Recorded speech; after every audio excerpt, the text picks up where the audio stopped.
نظام کائنات سے کائنات کا کوئی تعلق نہیں ہے، نظام کائنات سے کائنات سے کوئی تعلق نہیں ہے۔ اس طرح ایمان سکھلایا گیا ہے، اس طرح ایمان سکھلایا گیا ہے۔ اور جتنی غیب کی چیزیں ہیں وہ غیب کی چیزوں کا یقین دلایا گیا ہے کہ محمد صلی اللہ علیہ وسلم جو خبر لائیں، آپ کی لائی ہوئی خبر کو آپ کے اعتماد پر تمام کائنات کے نقشوں سے ہٹ کر، تمام ظاہری نظام سے ہٹ کر اس کو تسلیم کیا جائے۔ ہماری عقلیں صرف اس کائنات کے ظاہری نظام تک محدود ہیں، اور وہ عقل ہی کیا، وہ عقل ہی کیا۔ لوگ سائنسدانوں کو عقل والا کہتے ہیں، وہ عقل ہی کیا جو کائنات کے نظام تک محدود ہے، وہ عقل ہی کیا ہے، وہ عقل ہی کیا ہے۔ اور واقعی عرض کرتا ہوں، شاہ عبد العزیز محدث دہلوی رحمۃ اللہ علیہ نے حدیث نقل کی ہے فتح العزیز میں، ما انت بنعمت ربک بکاہن ولا مجنون، اس آیت کے ذیل میں کہ اللہ کا فضل یہ ہے محمد صلی اللہ علیہ وسلم پر کہ آپ کاہن بھی نہیں ہیں اور مجنون بھی نہیں ہیں۔ اللہ کا فضل ہے، اللہ کا یہ فضل ہے آپ پر کہ آپ کاہن بھی نہیں، مجنون بھی نہیں، بلکہ آپ ایسے کامل عقل والے ہیں کہ اللہ، اس روایت میں لکھا شاہ صاحب نے کہ اللہ نے عقل کے 100 حصے کیے، جس میں سے ایک حصہ اللہ نے ساری مخلوق پر تقسیم کیا ہے، ایک حصہ عقل کا ساری مخلوق پر تقسیم کیا ہے، اور 99 عقل کے حصے تنہا محمد صلی اللہ علیہ وسلم کو دیے گئے ہیں۔ یہ سنتوں کے بارے میں یہ کہیں کہ اس سے کیا کیا فائدہ ہے، اس سے کیا ہوتا ہے، یہ کس لیے ہے، اس کی کوئی گنجائش نہیں ہے، اس کی کوئی گنجائش نہیں ہے کہ کوئی مسلمان یہ کہے کہ اس سنت کی کیا ضرورت ہے، اس سنت کی کیا فائدہ ہے، کہ جس 99 عقل والے نے یہ عمل تجھے کر کے دکھلایا ہے، جس کا حکم دیا ہے، تیرے پاس اس کے مقابلے میں عقل کا کون سا ذرہ ہے جس کی بنیاد پر تو یہ سوال کرے کہ اس سنت کی کیا ضرورت ہے۔ سوچنے کی بات ہے۔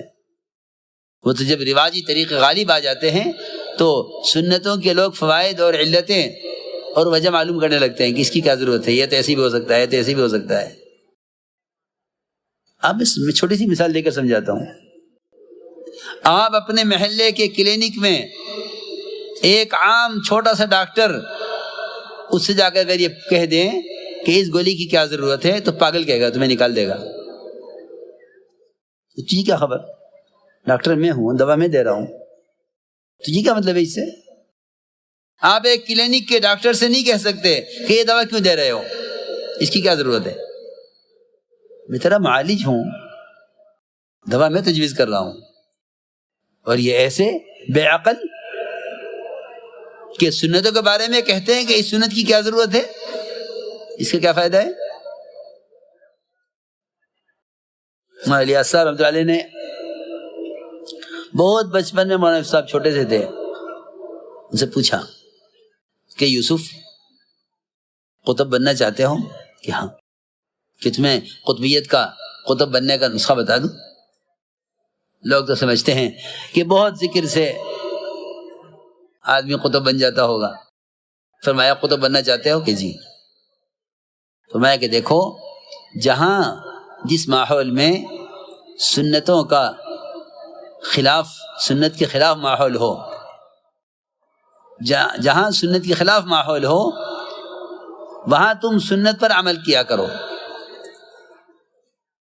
یہ قطب بننے کا راستہ ہے۔ یہاں اچھے اچھوں کو دیکھا ہے، اچھے اچھوں کو، اللہ مجھے معاف کرے، میں کسی کو متہم نہیں کرتا، لیکن یہ حقیقت ہے، اچھے اچھے پڑھے لکھے، ان کی سنت کا مجاہدہ ان کے گھر میں نہیں ہے۔ یہ گھر میں سنت کے مطابق کھانا کھا رہے ہیں، کوئی مجاہدہ نہیں ہے۔ یہ اپنے شعبے میں، یہ اپنے ماحول میں سنت عمل کر رہے ہیں، کوئی مجاہدہ نہیں ہے۔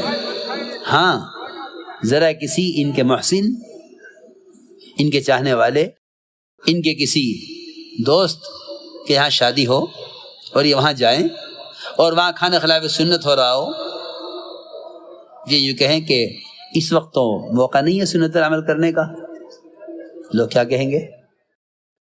لوگ کیا کہیں گے؟ لہذا یہ کوئی سنت ہی تو ہے، فرض تو ہے نہیں، اور اس وقت موقع بھی نہیں سنت پر عمل کا۔ سنت پر عمل کرنا عمل کرنے کے لیے نہیں ہے، سنت عمل کرنا امت کو سنت کی تعلیم دینے کے لیے ہے، اور سنت کے احیاء کا جہاد، ایک سنت کو زندہ کرنے کا جہاد مخالف ماحول میں عمل کرنے کا نام ہے، چھپ کر عمل کرنے کا نام سنت کا جہاد نہیں ہے، کیونکہ اتباع سنت اور احیاء سنت، اتباع سنت جہاد نہیں ہے، احیاء سنت جہاد ہے۔ میں کچھ ضروری بات عرض کی ہے، اتباع سنت جہاد نہیں ہے، احیاء سنت جہاد ہے، کہ آپ وہاں سنت کو زندہ کریں جہاں اس سنت کے خلاف ماحول ہے، ورنہ یہ بہروپیے ہیں، بہروپیے، جہاں جیسا موقع ہوتا ہے وہاں ویسا کر لیتے ہیں۔ جی ہاں، جہاں جیسا موقع ہو وہاں ویسا کر لو۔ میں تم سے قسم کھا کر کہہ سکتا ہوں کہ اللہ نے قرآن میں جن لوگوں کا تعارف کرایا ہے وہی یہ لوگ ہیں، وَمِنَ النَّاسِ مَن يَعْبُدُ اللَّهَ عَلَىٰ حَرْفٍ، کہ یہ وہ لوگ ہیں کہ یہ اسلام اور کفر کے بارڈر پر چلتے ہیں، کنارے کنارے، اگر اسلام کی طرف خیر دیکھتے ہیں ادھر پلٹ جاتے ہیں، کفر میں خیر دیکھتے ہیں تو ادھر پلٹ جاتے ہیں، یہ حالات دیکھ کر چلتے ہیں، حکم دیکھ کر نہیں چلتے۔ ایسا فرماتے تھے کہ اگر کار کے مقابلے میں گدھے پر بیٹھنے میں فخر محسوس نہیں کرتا تو دل میں ایمان نہیں ہے،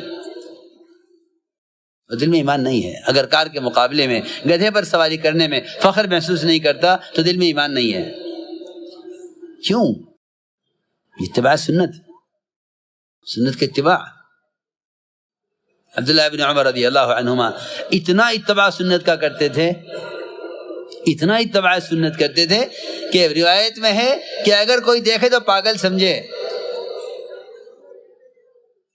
ایک درخت تھا مدینے سے دور صحرا میں، عبداللہ ابن عمر رضی اللہ تعالیٰ عنہ پانی لیتے مشکیزے میں، سوار ہوتے اونٹ پر، وہاں جاتے اس درخت کو پانی دے کر آتے۔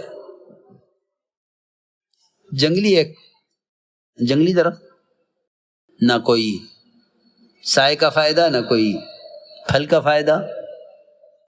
پوچھا کہ آپ یہ کیا کرتے ہیں؟ اس درخت کو زندہ رکھنے کی کیا ضرورت ہے؟ اتنا سفر کر کے آپ جاتے ہیں، پانی لے کر اٹھا کر اس میں پانی ڈال کے آتے ہیں، کیوں؟ فرمانے لگے کہ میں نے حضور اکرم صلی اللہ علیہ وسلم کو ایک مرتبہ اس درخت کے پاس، اس درخت کے قریب قضاء حاجت کرتے ہوئے دیکھا ہے۔ صرف اس یادگار کو باقی رکھنے کے لیے میں یہ کام کرتا ہوں۔ وہاں ایک مرتبہ قضاء حاجت کر لی، یہ اس درخت کو زندہ رکھنا چاہتے ہیں جہاں آپ نے قضاء حاجت کی ہے۔ ہم آپ کے قضاء حاجت کے طریقے کو جانتے بھی نہیں ہیں، جانتے بھی تو عمل نہیں کرتے۔ ہم قضاء حاجت کی سنت کو چھوڑے ہوئے ہیں، وہ آپ کی قضاء حاجت کرنے کی جگہ کے درخت کو زندہ کرنے کی کوشش میں ہیں۔ میرے دوستوں، بزرگوں، عزیزوں، خدا کی قسم، باطل یہ نہیں کہے گا نماز مت پڑھو، باطل یہ نہیں کہے گا زکوٰۃ مت دو، باطل یہ نہیں کہے گا روزہ مت رکھو، باطل یہ نہیں کہے گا حج مت کرو۔ وہ یہ کہے گا کہ صرف تم اپنی عادات اور ضروریات میں ہمارے تابع ہو جاؤ۔ اسلام کا خلاصہ، اسلام کا حسن، اسلام کی جاذبیت، اسلام کا وقار، اسلام کی حقیقت وہ محض اتباع سنت میں ہے، محض اتباع سنت میں ہے۔ ہمیں صحابہ میں فرق یہ بیٹھا ہے، وہ سنت عمل کرتے سنت ہونے کی وجہ سے، ہم سنتوں کو چھوڑتے ہیں سنت ہونے کی وجہ سے۔ چھوڑ دو سنت ہے۔ اس لیے فرمایا گیا کہ جو خبر نبی لے کر آ رہے ہیں اس کا یقین کرو۔ تو میں نے عرض کیا کہ جو کائنات کے ظاہری نظام تک عقل رکھتے ہیں وہ نبی کی بات کا انکار کر دیتے ہیں۔ سفر معراج ہوا، رات کے کسی ایک حصے میں آپ کے جسم کے ساتھ آسمانوں کی سیر وہ الگ، اور زمین کی 1 مہینے کی مسافت وہ اس سفر میں آپ صلی اللہ علیہ وسلم نے صبح لوگوں کو خبر کی سفر معراج ہوا ہے. اللہ کی شان. ہماری سب کی طبیعتیں ایسی ہیں کہ ہم کسی بات کو کہتے ہوئے یہ سوچیں گے کہ بھئی کسی ایسے سے کہو جو یقین کرے، مانے. ہاں، ابو بکر صدیق رضی اللہ تعالیٰ عنہ کو پتہ چلا بعد میں، ابو جہل کو پتہ چلا پہلے. عجیب روایت میں آپ بیٹھے ہوئے تھے، پوچھا ابو جہل نے کیا بات ہے، آج کوئی نئی بات پیش آ گئی ہے، کس فکر میں ہو؟ آپ نے اس سے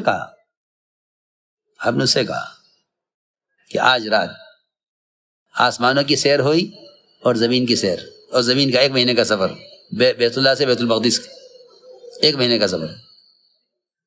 کہ اچھا نہیں بھی ٹھہرو میں سب کو جمع کر لوں پھر بتانا، تاکہ سب مل کر تکذیب کریں. لوگ دوڑے ہوئے گئے، اے ابو بکر یہ کیا کہہ رہے ہیں، تمہارے ساتھی کیا کہہ رہے ہیں؟ کیا کہہ رہے ہیں؟ کہ یہ کہہ رہے ہیں کہ رات یہ آسمانوں کا سفر ہوا ہے. سنتے ہی فرمایا کہ ہاں اگر یہ کہہ رہے ہیں تو سچ ہے، یہ کہہ رہے ہیں تو سچ ہے، یقینی بات ہے. یہ نہیں کہ یہ تو مانیں گے نہیں، ان سے کیا کہنا.